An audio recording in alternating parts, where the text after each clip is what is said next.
नमस्कार, मैं हूं यश खुराना। स्वागत है आपका खबर फास्ट में। आज बात करेंगे पत्रकारों की, आजादी के चौथे स्तंभ की। अगर देश में पत्रकार न होते तो शायद हमारे देश का आजाद होना संभव नहीं होता। टीवी स्क्रीन पर समाचारों को देखकर आपके मन में सिर्फ यही तस्वीर बनती होगी कि यही पत्रकार है, लेकिन शायद आप ये नहीं जानते होंगे कि सिर्फ यही पत्रकार नहीं होते, बल्कि गुमनाम पत्रकार भी होते हैं जिन्हें हम और आप नहीं जानते।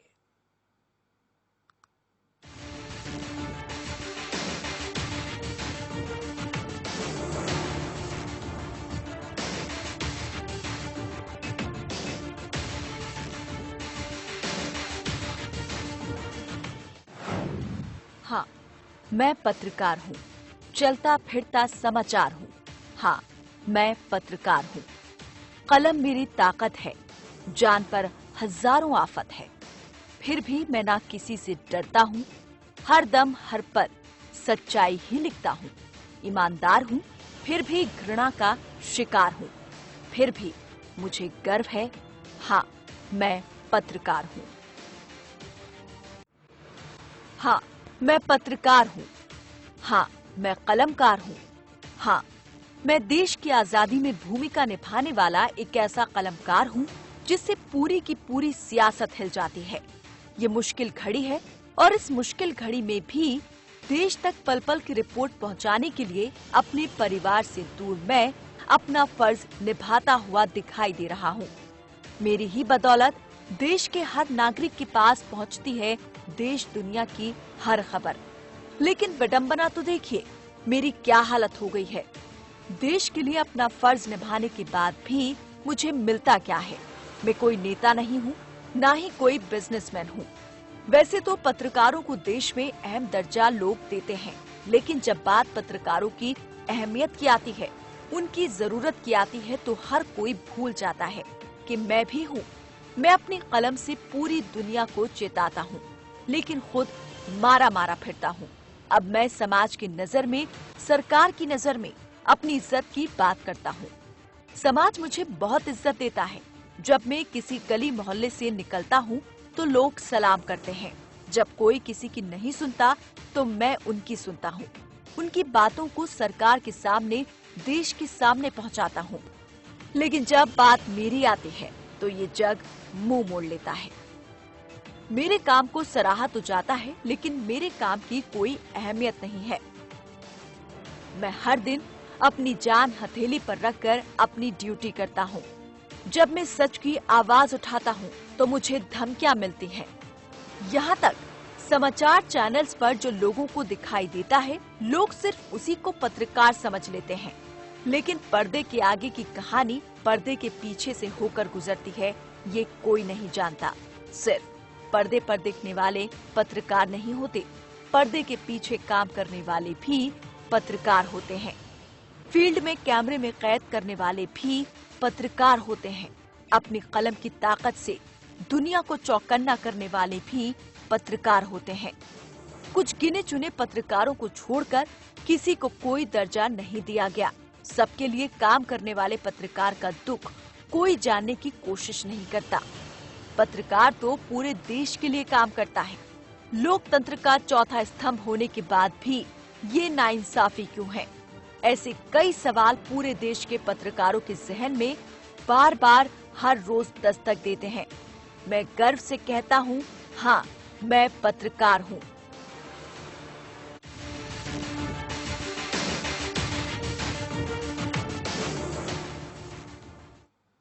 चलिए, बहुत महत्वपूर्ण विषय, इस पर चर्चा होना भी जरूरी है और इस चर्चा को आगे बढ़ाएंगे हमारे सहयोगी अमितेश श्रीवास्तव। शुक्रिया यश। हाँ, मैं पत्रकार हूँ, हाँ, मैं कलमकार हूँ। ये शब्द देश के हर पत्रकार बहुत फक्र से बोलता है। हमारे लिए, आपके लिए, गांव में पत्रकारिता करने वाले शख्स पत्रकार और चाहे संसद कवर करने वाले पत्रकार, सभी एक बराबर हैं, पत्रकार हैं। और पत्रकारों के मुद्दे पर अमूमन कोई चर्चा नहीं करता। लेकिन आज हम अगले आधे घंटे तक देश के वरिष्ठ पत्रकारों के साथ इसी मुद्दे पर चर्चा करेंगे, बातचीत करेंगे, क्योंकि हमारा परिवार है। अगर हम चर्चा नहीं करेंगे, अगर हम बातचीत नहीं करेंगे तो कौन करेगा? आज ऐसे दौर में, जब मुश्किल दौर है, जब चौतरफा पत्रकारिता पे हमला हो रहा है, जब सवाल खड़े किए जा रहे हैं, तो आगे आना होता है। और हम आगे आए हैं क्योंकि हम जिम्मेदार संस्थान है। हाँ, मैं पत्रकार हूँ, हाँ मैं कलमकार हूँ। आज इसी मुद्दे पर हम बातचीत करेंगे। हमारे साथ वरिष्ठ पत्रकार रतन मणिलाल जी जुड़ रहे हैं लखनऊ से। सर, बहुत स्वागत है आपका। उसके अलावा अमृता चौरसिया हैं, राज्यसभा टीवी की सीनियर एंकर हैं, वरिष्ठ पत्रकार हैं, दिल्ली से जुड़ रही हैं हमारे साथ। मार्कंडे मणि त्रिपाठी प्रेस क्लब के अध्यक्ष हैं, युवा पत्रकार हैं और पत्रकारों के लिए बहुत कुछ बेहतर कर रहे हैं। आप हमारे साथ गोरखपुर से जुड़ रहे हैं। आप सभी का खबर फास्ट में स्वागत है। सर, आज हम बात कर रहे हैं, हाँ मैं पत्रकार हूँ, हाँ मैं कलमकार हूँ। ये बात इसलिए कहनी पड़ रही है क्योंकि आज चौतरफा जिस तरह से पत्रकारिता पे सवाल खड़े किए जा रहे हैं वो कतई जायज नहीं। सर, आज आपसे जानना चाहेंगे रतन मणिलाल जी कि जिस तरह से सवाल खड़े किए जा रहे हैं, कैसे देखते हैं इसको आप? देखिए, हम सब ये बात सिद्धांत के तौर पे कहते हैं कि किसी भी लोकतंत्र में 4 स्तंभ हैं और उसमें चौथा स्तंभ मीडिया का है। और ये बात सिद्धांत के तौर पर हर राजनीतिक दल, हर सरकार, हर व्यक्ति मानता है। लेकिन क्या वास्तव में डेमोक्रेसी में चौथा पिलर या चौथा स्तंभ होने के नाते पत्रकारिता को और उसमें काम करने वाले पत्रकारों को जो महत्व मिलना चाहिए वो मिलता है? ये सवाल ऐसा है जिसका जवाब मैं समझता हूँ कि हम और आप और हमारे जैसे तमाम सारे पत्रकार जितनी अच्छी तरह इस सवाल को समझते हैं उतना शायद कोई बाहर नहीं समझता होगा, हमारे पत्रकार की दुनिया के बाहर। क्योंकि आमतौर पे लोगों को लगता है कि जो पत्रकार है वो सबको जानता है, उसे सब लोग जानते हैं, वो उसका कोई भी काम बड़ी आसानी से हो जाता है, शिकायतें दूर करने में उसकी बड़ी भूमिका है और उसके पास बड़ी शक्ति है। भले ही वो सरकार का हिस्सा ना हो, लेकिन उसके पास इतनी शक्ति है कि वो सरकार से सवाल पूछ सकता है, जवाब ले सकता है और लोगों को न्याय दिला सकता है, उनकी बात सही जगहों पर पहुंचा के। ये सब चीजें अमितेश जी मैं समझता हूँ कि सिद्धांत के रूप पे हम सब जानते हैं, हम सब मानते हैं। और मैं पिछले कई दशकों से सुनता आ रहा हूँ कि साहब पत्रकारों के पास तो बड़ी ताकत होती है। समाज में हर व्यक्ति समझता है कि अरे साहब आपके लिए तो कुछ भी कठिन नहीं है, कुछ भी कर लीजिए, कहीं भी चले जाइए। लेकिन सच बात यह है कि पत्रकारिता अपने आप में एक बड़ा एकल मिशन जैसी चीज है। हम भले ही संगठन में काम करते हों, हम भले ही अकेले एक स्वतंत्र पत्रकार के रूप में काम करते हों, लेकिन जो भी काम कोई पत्रकार करता है, चाहे वो आप हो, चाहे मैं हूं, चाहे वो तमाम सारे अन्य लोग हों, वो अपनी। चलिए एक ब्रेक लेते हैं और ब्रेक के बाद वापस जब आएंगे तो बात करेंगे तमाम जो मेहमान हमारे साथ जुड़े हुए हैं। लेकिन एक छोटा सा ब्रेक लेते हैं।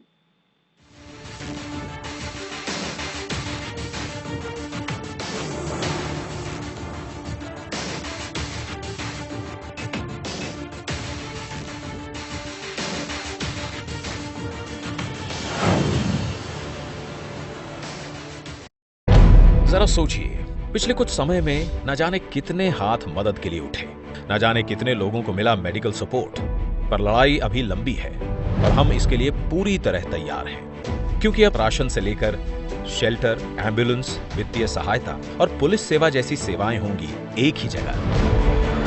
जन सहायक हेल्प मी ऐप। यहां किसान मंडी में सामान बेचने का समय, डोनर्स कोरोना रिलीफ फंड में सीधा डोनेशन, स्टूडेंट के लिए ऑनलाइन क्लासेस, बीमारी में सीधा डॉक्टर्स से टेली परामर्श, स्थानांतरण पास और वॉलंटियर्स रजिस्ट्रेशन जैसे काम होंगे आपकी उंगलियों के इशारों पर। तो अब हरियाणा वासियों के फोन में होगा एक और भरोसेमंद ऐप। डाउनलोड करें जन सहायक help me app.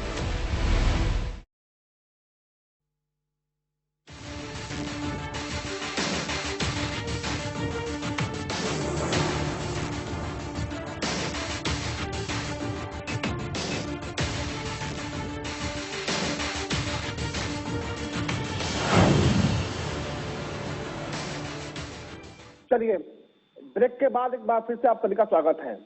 Amrita Chaurasia जुड़ी हुई है हमारे साथ दिल्ली से, राज्यसभा की टीवी एंकर हैं और सीनियर जर्नलिस्ट हैं। अमृता, बतौर पत्रकार जो आजकल का माहौल है कैसे देखती हैं, जब चौतरफा सवाल खड़े किए जा रहे हैं, कैसे सोचती हैं? शुक्रिया नितेश, और अपनी बात की शुरुआत में 2 लाइनों के माध्यम से करना चाहती हूँ। खींचो ना कमानों को, न तलवार निकालो, जब तोप मुकाबले है अखबार निकालो। आप जानते हैं कि लोकतंत्र का चौथा स्तंभ है और कितनी बड़ी ताकत है कलम की ताकत। लेकिन अफसोस तब होता है कि कलम की ताकत का जो कलमगार है, जिसका सिपाही है, उसकी अपनी खुद की ताकत कहीं ना कहीं दबी रह जाती है। कई बार हम देखते हैं पत्रकारों को कई मायनों में वो सम्मान, वो सुरक्षा नहीं मिलती और कई बार वो आत्मसंतुष्टि भी नहीं मिलती जो एक पत्रकार को अपने काम से मिलनी चाहिए। हमें देश में इसकी बड़ी वजह ये मानती हूँ कि पत्रकारिता जो है वो मेरे हिसाब से कोई पेशा नहीं है। पत्रकारिता एक जुनून है, पत्रकारिता एक धर्म है, दरअसल एक पूजा है जिसे पत्रकार करता है अपनी खबरों की आहुति को देकर। लेकिन जब खबरों के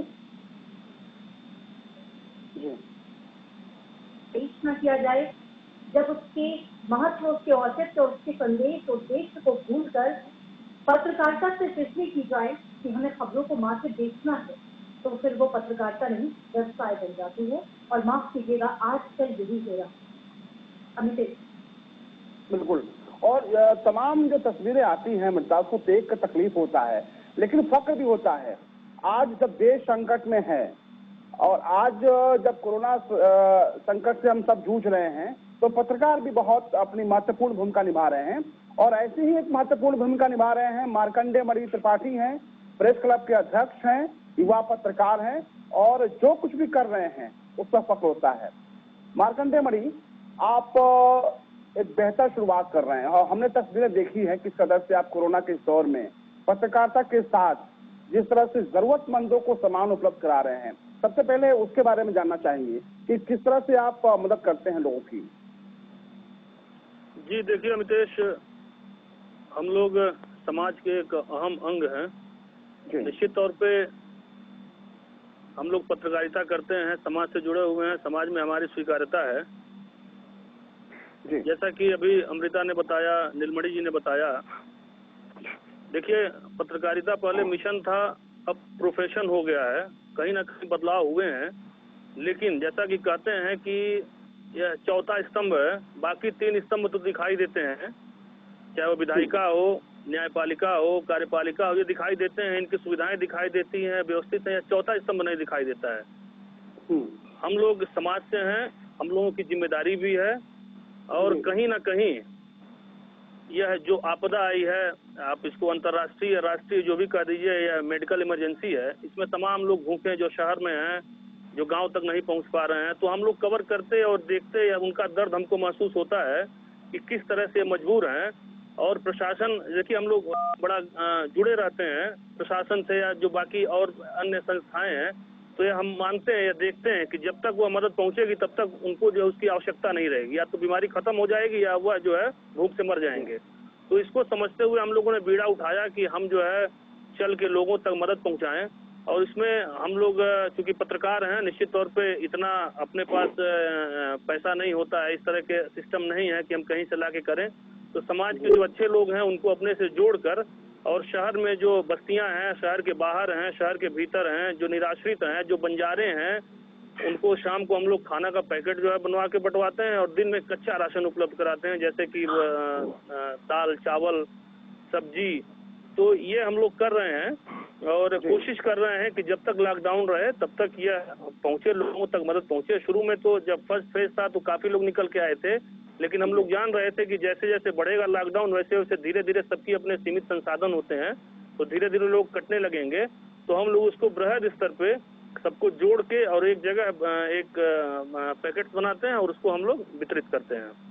मार्कंडेय मणि, आपको दुनिया के सामने लाने का मतलब मेरा ये था कि जो लोग पत्रकारों पे सवाल खड़े करते हैं, पत्रकारिता पे सवाल खड़े करते हैं, आपसे सीखें, आपसे नसीहत लें। आप एक संस्थान के कर्मचारी हैं, आप पत्रकार हैं, लेकिन जो कुछ देश हित में कर रहे हैं, सवाल खड़े करने वालों का जवाब अपने आप में मार्कंडेय मणि त्रिपाठी हैं। देखिए, मैंने बताया ना अभी कि तीनों जो स्तंभ हैं वो कहीं ना कहीं स्थापित हैं, दिखाई देते हैं। या चौथा स्तंभ जो हम लोगों को कहते हैं कि लोकतंत्र का चौथा स्तंभ या अदृश्य है। हम लोग तो अपना काम करते हैं। बड़ा दुर्भाग्य है कि समाज के उस व्यक्ति के लिए हम लोग लड़ते हैं जिसका कोई नहीं होता है, ना जिसको हम जान रहे होते हैं, ना वो हमको जान रहा होता है। उस बड़े शक्तिशाली नेता से या उस अधिकारी से, उस अदने से व्यक्ति के लिए जो समाज का आखिरी व्यक्ति है, न्याय की उम्मीद लगाए बैठा, उसके लिए हम उससे लड़ाते हैं। हमारा कोई इंटरेस्ट नहीं होता है। लेकिन जब समाज को देने की बारी आती है, जब लौटाने की बारी आती है, तो कहीं ना कहीं से वो अपना लाभ और हित देखता है कि हमारा इसमें क्या लाभ है। तो यह तो सदियों से चला आ रहा है, यह कोई नई बात नहीं है। यह दुर्भाग्य है कि इन सब के बावजूद हम लोग अपनों से भी जो है सफर करते हैं, चाहे वह संस्थान में हो, चाहे संस्थान से बाहर हो, कहीं ना कहीं वहाँ भी प्रताड़ना होती है। आप देख लीजिए कि कोरोना चल रहा है, कोरोना वॉरियर्स बाकी सबको घोषित कर दिया गया, 50 लाख का बीमा लोगों को दे दिया गया है, लेकिन पत्रकारों के लिए अभी यहाँ कोई ऐसी व्यवस्था नहीं की गई है। बल्कि इवन आपको ये कहें कि अगर संस्था या स्वयं से वो किट या मास्क नहीं उपलब्ध करा पा रहे हैं, तो कोई दूसरा यह भी नहीं सोच रहा है कि इनके लिए किया जाए। तो निश्चित तौर पर यह बहुत दुर्भाग्यपूर्ण है। और ऐसी चुनौतियों के बीच हम लोग कार्य करते हैं, पहले भी करते रहे, आगे भी करते रहे, क्योंकि हम लोगों की जिम्मेदारी समाज के प्रति है। अगर इस प्रोफेशन में आए हैं तो हम मान के आए हैं कि हमको करना है और न्याय दिलाना है। नितेश, चलिए, बहुत शुक्रिया मार्कंडेय मणि त्रिपाठी। ये जोश और जज्बा बरकरार रहे। आप समाज सेवा कर रहे हैं, पत्रकारिता का धर्म निभा रहे हैं, तमाम जो तकलीफें हैं, दर्द सहकर। मार्कंडेय मणि, आप हमसे जुड़े, बातचीत किए, बहुत शुक्रिया। मार्कंडेय मणि त्रिपाठी प्रेस क्लब अध्यक्ष हैं, गोरखपुर से लाइव जुड़े थे, हमसे बातचीत कर रहे थे। सर मणिलाल जी, आपने देखा दर्द है, तकलीफें हैं, उसके बावजूद जो जज्बा है कमाल का है। मैंने अभी थोड़ी देर पहले यही कहा था कि पत्रकारिता अंततः आदमी अपने लिए, अपनी सोच से और अपने सिद्धांतों की वजह से करता है, चाहे वो नौकरी कर रहा हो, चाहे वो स्वतंत्र पत्रकार हो। आपके यहाँ उपस्थित सभी मेहमानों ने ये बात बताई कि देखिए, हम चाहे नौकरी पेशा पत्रकार हों, चाहे हम किसी बड़े संस्थान में हों, चाहे छोटे संस्थान में हों, हम अगर लोगों की शिकायतों को ऊपर ले जाएंगे, संबंधित विभागों तक और लोगों तक, अधिकारियों तक ले जाएंगे, जवाब पूछेंगे, तो निश्चित है कि इस बात को जो पावर है, जो पावर स्ट्रक्चर है, उसको तो अच्छा नहीं लगेगा कि हम सवाल क्यों पूछ रहे हैं। और इसीलिए आमतौर पर जो व्यवस्था है, जो एस्टैब्लिशमेंट है, उसमें पत्रकारों को हमेशा इस निगाह से देखा जाता है कि साहब आप लोग तो हमेशा सवाल ही पूछते रहते हैं। एक तरफ सवाल पूछना हमारे काम का एक अहम हिस्सा है, लेकिन दूसरी ओर एक हम लोगों की अलग से भी जिम्मेदारी है कि हम जो काम कर रहे हैं उसमें हम लोगों को किसी तरह से कुछ तो सहूलियत पहुंचा सकें, कुछ सुविधा पहुंचा सकें, जिसका आपने मार्कंडेय जी को एक उदाहरण के तौर पे दिखाया। ये बहुत खुशी की बात है कि वे इस तरह का काम अपनी सोच से कर रहे हैं। मुझे निश्चित तौर पर लगता है कि उनके संस्थान ने नहीं कहा होगा उनसे, वो खुद ये काम कर रहे हैं। तो ये एक उनका अपना जज्बा है, और यही जज्बा है जो पत्रकारों को अपने काम के प्रति भी लगने की वजह से उन्हें समाज में एक अलग जगह दिलाता है। जरूरत इस बात की है कि समाज के हर अंग को पत्रकारों के इस एक जो विशेष स्थिति है, न केवल इसको समझना चाहिए, बल्कि इस बात का सम्मान करना चाहिए कि पत्रकार कितनी जोखिम उठा के काम करते हैं। और कभी कभी संस्थान भी उनका साथ नहीं देता, कभी कभी समाज में भी उनके ऊपर सवाल उठाए जाते हैं। आपने अमितेश जी बताया कि आजकल बहुत सवाल उठाए जा रहे हैं पत्रकारों पर, लेकिन मुझे लगता है सवाल पूछना, खास तौर पे जनता के हित में, जनता तक न्याय पहुंचाना, ये पत्रकारों की बेसिक ड्यूटी है जो उन्हें करनी ही है, चाहे उनके ऊपर कितने भी सवाल क्यों ना उठाए। बिल्कुल। आपके पास वापस लौटेंगे। हमारे साथ इस वक्त लाइव बातचीत से जुड़ रहे हैं आलोक मेहता जी हैं, देश के वरिष्ठ पत्रकार हैं। बहुत स्वागत है आलोक मेहता जी खबर फास्ट पे। जी नमस्कार जी। सबसे पहले सर, कैसे हैं आप? बस ठीक है, बहुत अच्छा। आपको बहुत शुभकामनाएं। इस समय सारा जो लॉकडाउन चला हुआ है उसी पे फंसे हुए हैं सारे लोग, लेकिन काम करते रहे। आप लोग भी काम कर रहे हैं, तो अच्छी बात है। आलोक सर, आज हम पत्रकारों पे बात कर रहे हैं। हाँ मैं पत्रकार हूँ, हाँ मैं कलमकार हूँ। जब ऐसे दौर में, जब देश और दुनिया संकट के दौर में है, लेकिन पत्रकारों के लिए भी एक दौर जो है वो ठीक नहीं है। तमाम तरह के सवाल उठाए जा रहे हैं। क्योंकि आप कई दशक पत्रकारिता में आपने बिताया है, अभी भी आप लगातार सक्रिय पत्रकारिता कर रहे हैं, कैसे देखते हैं सर अभी? देखिए, ये चुनौती तो है, अधिक चुनौती तो है ही, क्योंकि बहुत कठिनाई में सब लोग काम कर रहे हैं। कितने ही मीडिया कर्मियों पर हमले हो गए, जैसे हेल्थ वर्कर्स के साथ हुए, संपादकों के भी प्रश्न तो उठाए ही जाते हैं। ये सही है कि ये बहुत चुनौतीपूर्ण है, लेकिन हमने कहा ना, जैसे हमने तो इमरजेंसी का पीरियड भी देखा या दूसरे भी कई संकट काल, युद्ध की स्थितियां भी देखी हैं।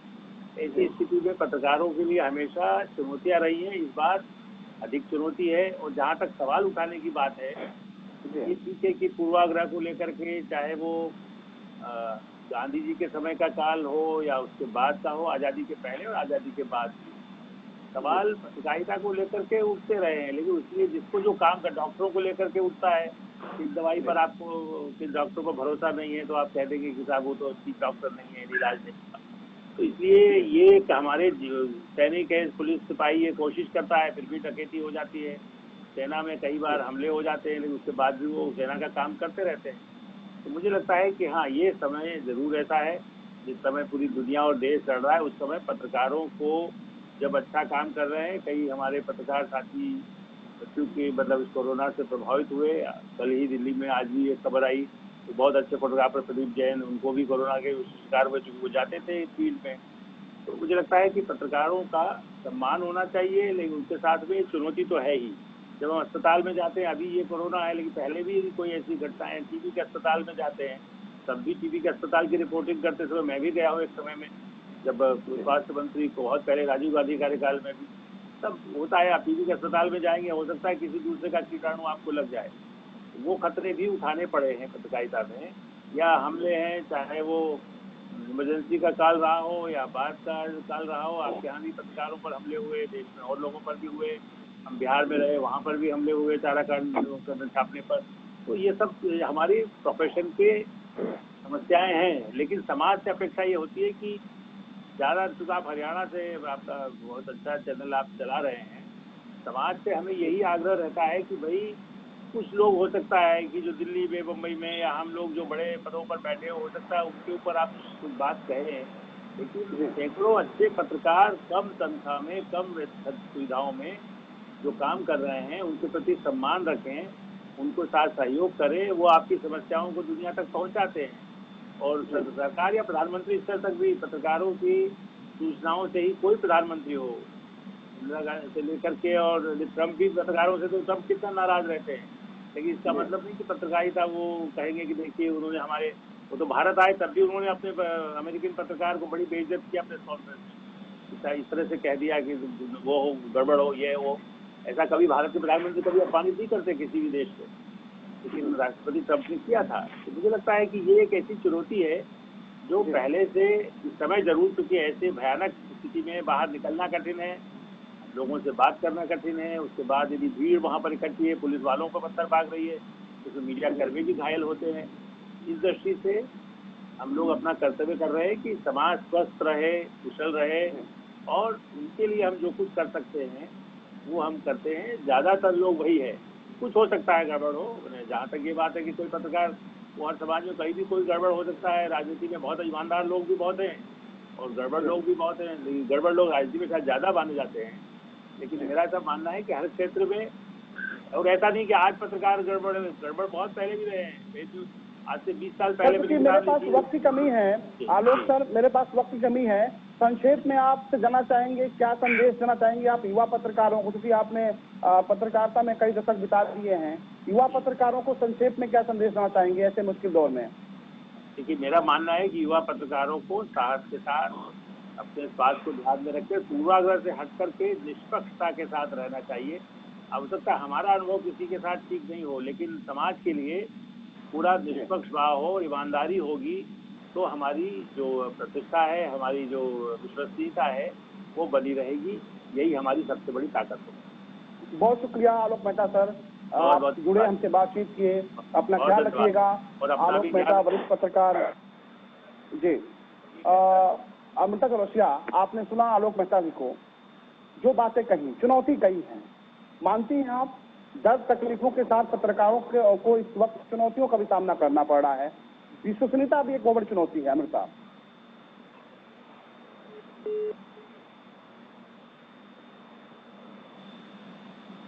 चलिए, कुछ टेक्निकल दिक्कत है। यही सवाल रतन मणिलाल जी आपसे लेते हैं। इस वक्त चुनौतियां कई हैं और विश्वसनीयता भी एक बहुत बड़ी चुनौती है। आपने आलोक मेहता जी को सुना। आप बिल्कुल, देखिए ऐसा है कि ये एक तरह का एक बहुत ही असामान्य स्थिति है और असामान्य स्थिति में लोगों में डर होता है, संशय होता है, संदेह होता है और चूंकि लोगों तक सही सूचना पहुंच रही है या नहीं पहुंच रही है, इस पे किसी का कंट्रोल नहीं होता। इसीलिए लोगों में अफवाह फैल जाती है, गलत खबरें चल जाती हैं, जिसकी वजह से कभी भगदड़ मच जाती है, कभी लोग कुछ एक ऐसा काम करने लगते हैं जो उनको नहीं करना चाहिए।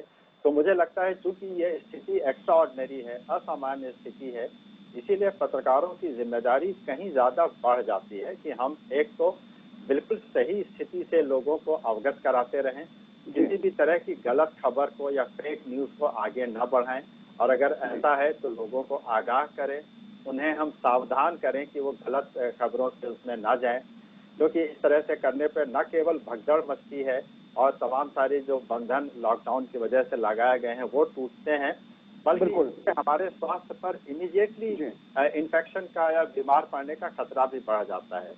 और सावधानी ये करनी चाहिए कि जिस भी तरह की व्यवस्था हमारी अपने सुरक्षा के लिए बनाई गई है उसका पालन करने के लिए हम लोगों को जागरूक करते रहें, जिससे कि इस स्थिति से हम जितनी जल्दी उबर सकें वो सबके लिए और सारे देश के लिए बहुत अच्छा होगा। बिल्कुल। अमृता, आपके पास आएंगे। जो स्थिति अभी है, हमने तकलीफें देखी हैं, जो गांव में पत्रकार हैं या फिर शहर में हैं, जिलों में पत्रकार होते हैं, उनकी भी तमाम तकलीफें होती हैं, दर्द होते हैं, उनके भी अपने समस्याएं होते हैं, लेकिन उनको जल्दी सुना नहीं जाता। ये जो तस्वीर आती है ये दुखद पहलू है, मानती हैं। ऐसे दौर में जब पत्रकार सब कुछ दांव पे लगाकर देश की सेवा कर रहे हैं, संस्थान की सेवा करते हैं, लेकिन उसके बावजूद जो तकलीफें आती, जो तस्वीर आती हैं वो दर्द देती हैं।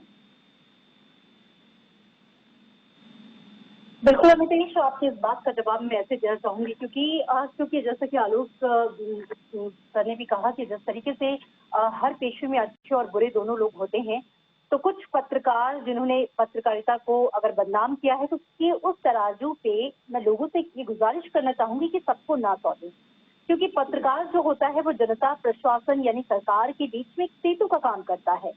जनता की आवाज है पत्रकार और प्रशासन की जो नीतियां हैं, जो उसकी इंफॉर्मेशन हैं, वो जनता तक सही तरह से पहुंचाना एक कड़ी का काम करता है। और कई ऐसे मौके होते हैं जब अपनी जान की बाजी लगाकर, अपनी जान की परवाह न करते हुए वो कई सारी खबरों को कवर करता है।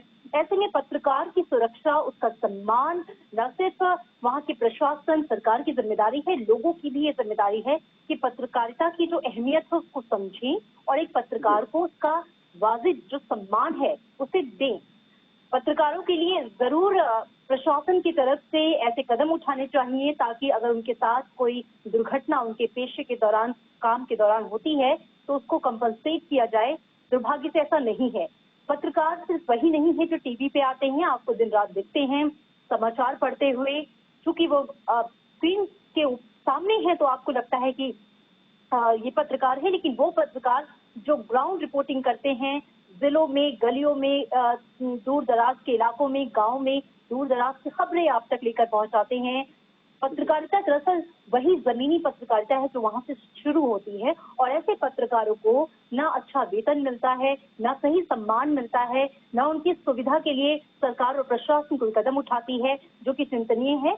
और यही वजह है कि पत्रकारिता को लेकर जो आज के युवा हैं वो ये सोचते हैं कि हम या तो सीधे टीवी में चले जाएं, क्योंकि अगर हम ग्राउंड लेवल की पत्रकारिता करते हैं तो बहुत ज्यादा पैसा नहीं मिलता या फिर हमें बहुत ज्यादा सम्मान नहीं मिलता या हमारा वो हक नहीं मिलता जिसकी कि हमें जरूरत है।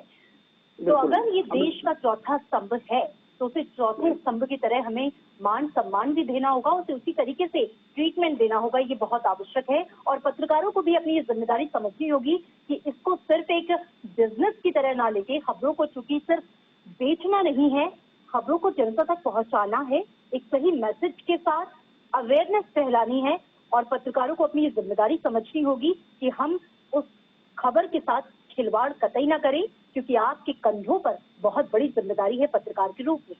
तो अपनी खबरों के साथ न्याय करें, अन्याय ना करें, और इस बात का खास ख्याल रखें कि खबरों के साथ ईमानदारी जरूर बरतें, उनको बेचने का की जो कोशिश आजकल चलती है उससे ना करें। तो ये कहीं ना कहीं सीख उन पत्रकारों के लिए भी है जिसकी वजह से जो पूरा पत्रकारिता का जो पूरा पेशा है, जो इसका जो पूरा धर्म है, वो कुछ लोगों के निशाने पे आ जाता है।